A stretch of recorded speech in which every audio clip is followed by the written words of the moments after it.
Chapter 7 A Lesson in the Ancient History. Matilda O'Donnell Macmillan personal note. My instruction with Errol continued through the night until dawn of the next morning. I must say that I was fascinated, skeptical, shocked, alarmed, dismayed, and discrumbled by the lesson I was getting from Errol. I could never have imagined any of what she was telling me. Not even in my wildest dreams and nightmares. The next afternoon, after I had slept, showered, and eaten, I was debriefed about my interview session the previous evening by members of the gallery who recorded my account of what Errol told me. There was a stenographer present for the session, as usual, to whom I debriefed after each interview, and there were also 6 or 7 men who asked for clarification of my statements. As always, there was constant pressure applied to me to use my influence with Errol to persuade her to answer specific questions prompted by members of the gallery. I did my best to reassure everyone that I would give my very best efforts to do so. Nevertheless, only 3 things happened every day thereafter. 1.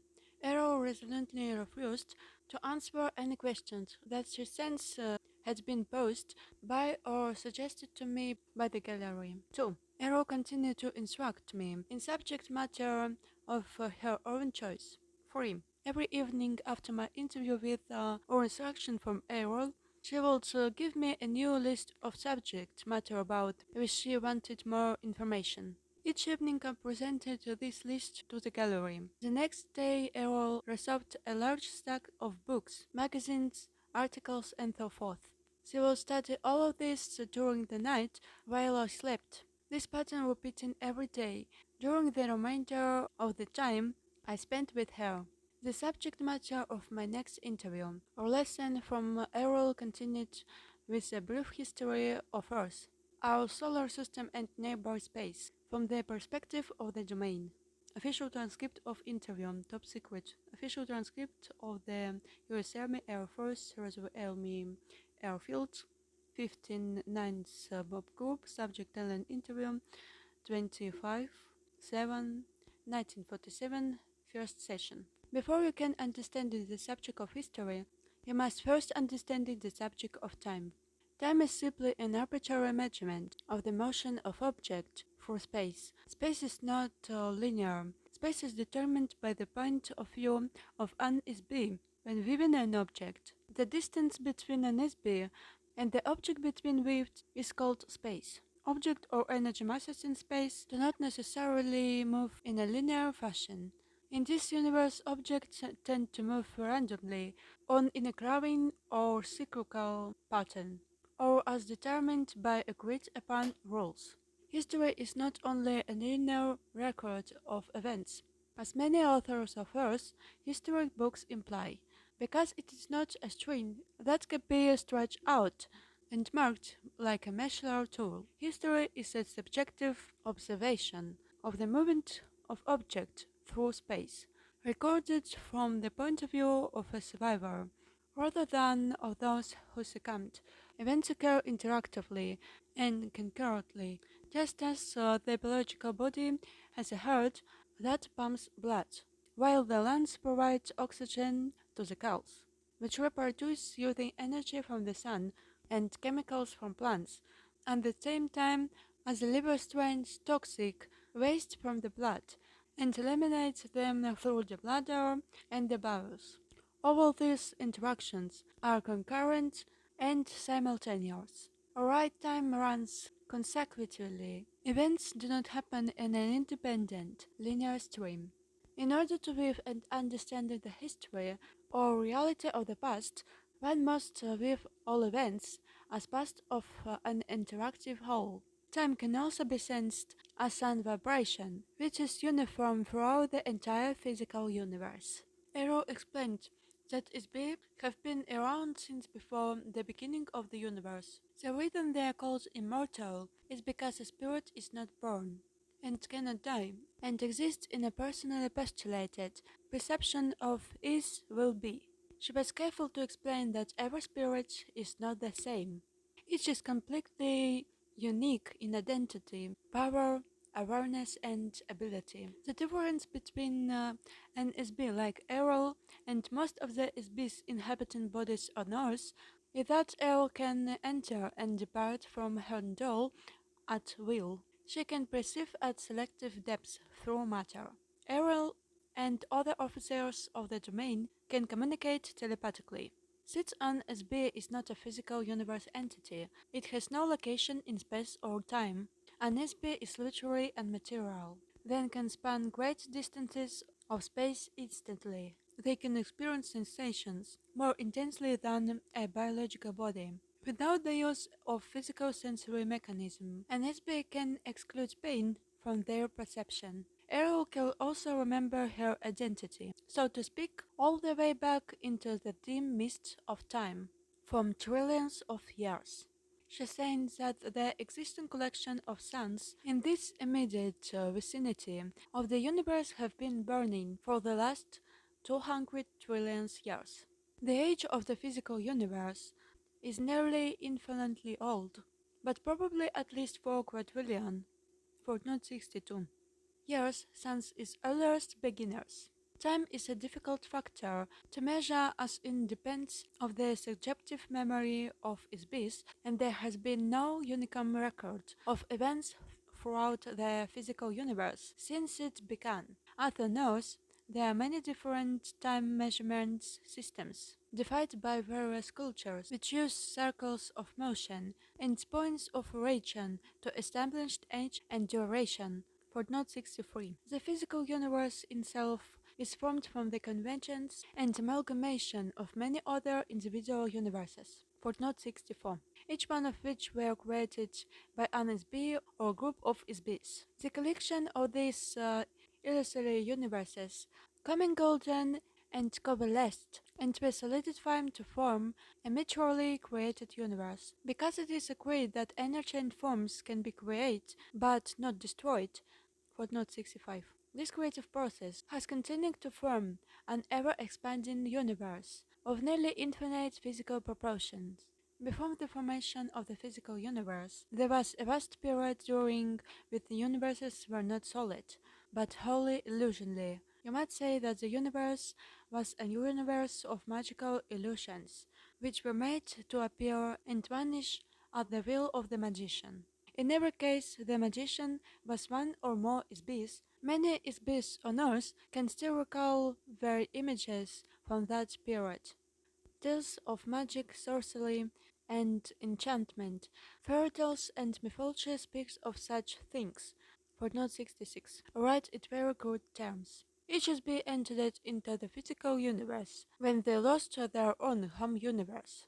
That is when an SB's home universe was overwhelmed by the physical universe, or when the SB joined with the other SBs to create or conquer the physical universe. On Earth, the ability to determine when the SB entered the physical universe is difficult for two reasons. One, the memory of SBs on Earth have been erased, and two, SB's arrival or invasion into the physical universe took place at different times, some 60 trillion years ago, and others only 3 trillion.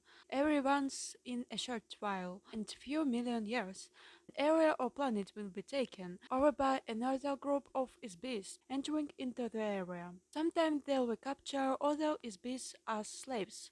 Footnote 67. They will be forced to inhabit bodies to perform menial or manual work, especially mining mineral ores or heavy gravity planets, such as Earth. Earth says that she has been a member of the Domain Expeditionary Force for more than 6,025 million years when she became a pilot for a biological survey mission, which included occasional visits to Earth.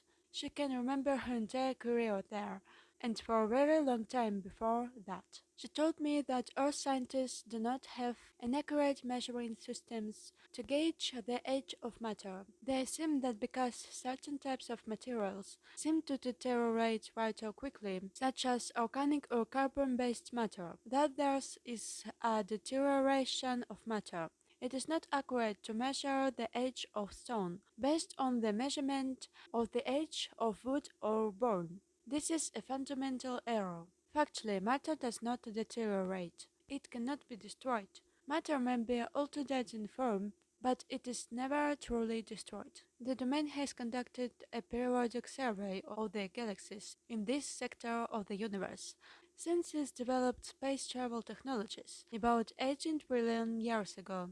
A review of changes in the complexion of Earth, review the mountain ranges rise and fall, continents change location, the poles of the planet shift, ice caps come and go, oceans appear and disappear, rivers, valleys, and canyons change. In all cases, the matter is the same. It is always the same sand. Every form and substance is made of the same basic material, which never deteriorates. Matilda O'Connor McEnroe personal note. I cannot even begin to imagine how advanced a civilization may have become technically and mentally after trillions of years. Just think of how advanced our own country has become compared to only 150 years. Only a few generations ago, transportation was on foot, horseback, or boat. Reading was done by candlelight. Heating and cooking were done over a fireplace, and there wasn't any indoor plumbing. Official transcript of interview. Errol described the abilities of an SB officer of the domain to me, and she demonstrated one to me when she contacted telepathically a communications officer of the domain who is stationed in the asteroid belt. Footnote 68. The asteroid belt is composed of thousands of broken up pieces of the planet that once existed between Mars and Jupiter. It serves as a good long gravity jumping off point for incoming spacecraft traveling toward the center of our galaxy. She requested that this officer consult information stored in the files of the domain concerning the history of Earth. She asked the communications officer to feed this information to Errol. The communications officer immediately complied with the request. Based on the information stored in the files of the domain, Errol has able to give me a brief overview of history lesson. This is what Errol told me that the domain has observed about the history of Earth. She told me that the domain expeditionary force first entered into the Milky Way galaxy very recently, only about 10,000 years ago. Their first action was to conquer the home planet of the Old Empire. This is not the official name, but the nickname given to the conquered civilization by the domain forces. The official name of the Old Empire, the Collectors. In English, in translated in English, he's named Collectors. We continue. Thus served as the seat of central government of this galaxy and other adjoining regions of space. These planets are located in the star system in the tail of the Big Dipper constellation. Footnote 69. She did not mention which stars exactly. Okay, I said Mizar and Alcor, these stars. We continue.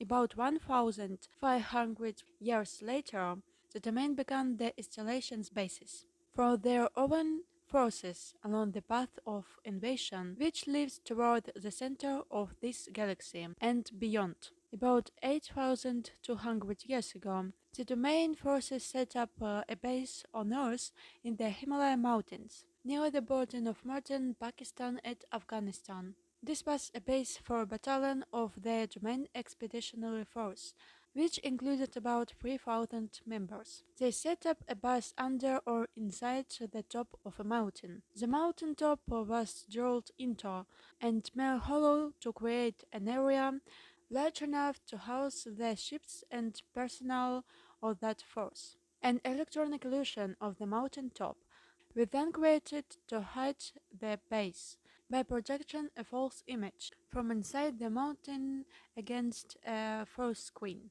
The ships could then enter and exit through the force screen, yet remain unseen by Homo sapiens. Shortly after they settled there, the base was surprised by an attack from the remnant of the military forces of the Old Empire.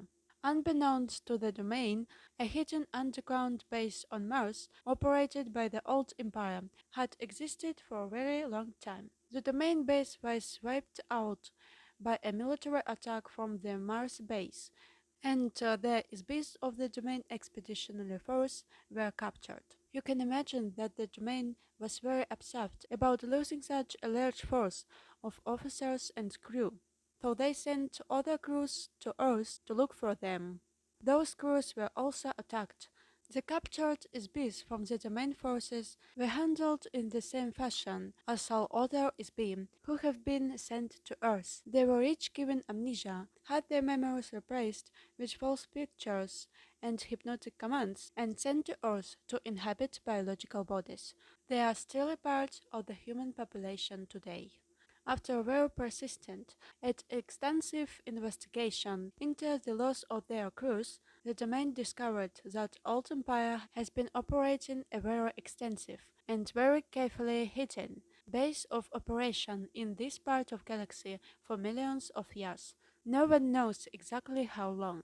Eventually, the spacecraft of the Old Empire forces and the Domain engaged each other in open combat in the space of the solar system. According to Errol, there was a running battle between the Old Empire forces and the Domain until about 1235 AD, when the Domain forces finally destroyed the last of the spacecraft of the Old Empire force in this area.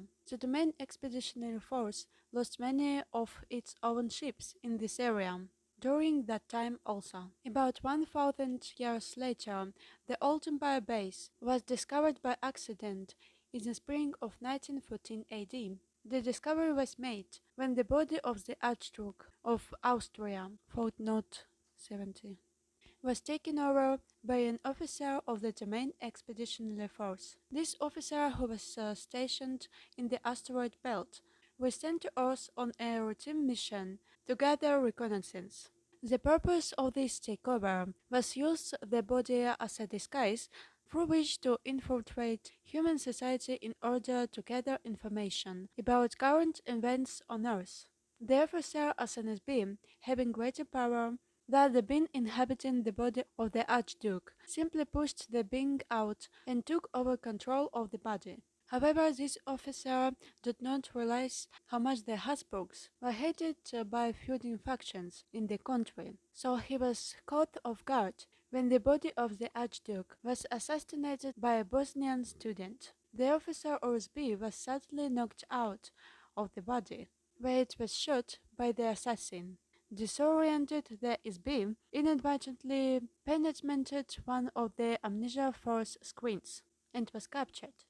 Eventually, the Domain discovered that a wide area of space is monitored by an electronic force field, footnote 71, which controls all of the SBs in this end of the galaxy, including Earth. The electronic force screens is designed to detect SBs and prevent them from leaving the area. In any SB attempts to penetrate the first screen, it captured them and kind of electronic net. The result is that the captured SB is subjected to a very severe brainwashing treatment which erases the memory of the SB. This process uses a tremendous electrical shock, just like Earth psychologists use electric shock therapy to erase the memory and personality of a patient and to make them more cooperative. Footnote 72. Although this therapy uses only a few hundred volts of electricity, however, the electrical voltage, footnote 73, used by the Old Empire operation against SBs is on the order of magnitude of billions of volts. This tremendous shock completely wipes out all the memory of the SB. The memory erase is not just for one life or one body. It wipes out all of the accumulated experiences of a nearly infinite past, as well as the identity of the SB. The shock is intended to make it impossible for the SB to remember who they are, where they came from, their knowledge or skills, their memory of the past, and ability to function as a spiritual entity. They are overwhelmed into becoming a mindless, robotic nonentity. After the shock, a series of post-hypnotic suggestions. Footnote 74. Are used to install false memories into false time orientation in each SB. This includes the command to return to the base after the body dies, so that the same kind of shock and hypnosis can be done again and again, forever. The hypnotic commands also tells the patient to forget to remember. What the domain learned from the experience of this officer is that the old empire has been using Earth as a prison planet for a very long time. Exactly how long is unknown, perhaps millions of years. So, when the body of the SB dies, they depart from the body. They are detected by the force screen, they are captured, and ordered by hypnotic command to return to the light. The idea of heaven and the afterlife are parts of the hypnotic suggestion, a part of the treachery that makes the whole mechanism work. After the SB has been shocked and hypnotized to erase the memory of the life just lived, the SB is immediately commanded hypnotically to report back to Earth, although they were on a secret mission to inhabit a new body. Each SB is told that they have a special purpose for being on Earth, but of course there's no purpose for being in a prison, at least not for a prisoner. Any undesirable SBs who are sentenced to Earth were classified as untouchable. Footnote 75. By the Old Empire, this including anyone that the Old Empire judged to be criminals, a true wishes to be reformed or subdued, as well as other criminals such as sexual perverts or beings unwilling to do any productive work. An untouchable classification of SB also includes a wide variety of political prisoners. Footnote 76. This includes SBs who are considered to be non-compliant, free thinkers or revolutionaries who make trouble for the governments of the various planets of the old empire. Of course, anyone with a previous military record against the old empire is also shipped off to Earth. A list of untouchables includes artists, painters, singers, musicians, writers, actors, and performers of any kind. For this reason, Earth has more artists per capita than any other planet in the old empire. Untouchables also include intellectuals, inventors, and geniuses in almost every field. Since everything the old empire considers valuable has long since been invented or created, over the last few trillion years, there has no further use for such beings. This includes skilled managers also, which are not needed in a society of obedient, robotic citizens. Anyone who's not willing or able to submit to mindless economic, political and religious servitude as a tax-paying worker in the class system of the old empire are untouchable and sentenced to receive memory, warbound and permanent imprisonment on earth. The net result that an SB is unable to escape because they can't remember who they are, where they came from, where they are. Where I am is my first question that I thought where I wake up in a car. It is my first memory. I wake up in car and I have one question: where I am. I don't thought who I am. I thought where I am. Where? And today I have answering this question. I'm in a prison planet. Okay. And today we can escape in this place. We continue. They have been hypnotized to think there are someone, something, sometime, and somewhere other than where they really are. The domain officer who was assassinated when in the body of Ashtuk of Astra was likewise captured by the Old Empire force. Because this particular officer has a high powerful SB compared to most, he was taken away to a secret Old Empire base under the surface of the planet Mars. They put him into a special electronic prison cell and held him there. Fortunately, this domain officer was able to escape from the underground base after 27 years in captivity. When he escaped from the Old Empire base, he returned immediately to his own base in the asteroid belt.